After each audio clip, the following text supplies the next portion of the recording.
निमित्ताने निघालेली मंडळी सीएसटी स्टेशन पासून ठाणे कसारापर्यंत आणि त्यामध्ये मुंब्रामध्ये दुर्दैवाने घटना घडली, ज्याच्यामध्ये 10 ते 12 लोक जे आहेत ते ट्रॅकमध्ये पडली आणि त्याच्यामध्ये दुर्दैवाने 5 लोकांचा मृत्यू झाला।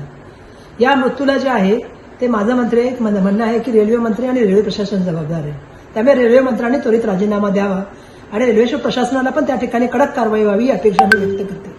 खरं सांगायचं झालं तर आम्ही सातत्याने संसदेमध्ये सांगत आहोत की विविध देशांमध्ये परदेशामध्ये तुम्ही ज्यावेळी बघता त्यावेळी बघता की तिथले जे दरवाजे असतात ट्रेनचे ते ऑटोमॅटिक बंद होणारे दरवाजे असतात। सातत्याने आम्ही मागणी करत आहोत की मुंबईमध्ये प्रत्येक दिवसाला 7 व्यक्ती ज्या आहेत त्या रेल्वे दुर्घटनेमध्ये मरतात।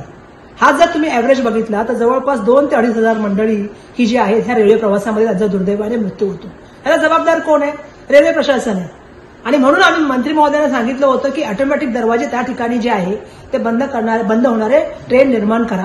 खरं तर 5% असलेल्या वंदे भारतचा जोडवा घेतला जातो आणि 95% रेल्वेकडे त्या ठिकाणी दुर्लक्ष करण्याचं काम जे आहे ते रेल्वे विभागाच्या माध्यमातून जे आहे ते होत असतं। आणि म्हणून आजची जी दुर्घटना झालेली आहे, मध्ये जळगावमध्ये एक दुर्घटना झाली, याला जबाबदार मंत्री महोदय, रेल्वे मंत्री महोदय तुम्ही राजीनामा द्या आणि जे अधिकारीला जबाबदार त्यांच्यावरती कडक कारवाई झाली पाहिजे ही मी मागणी करते।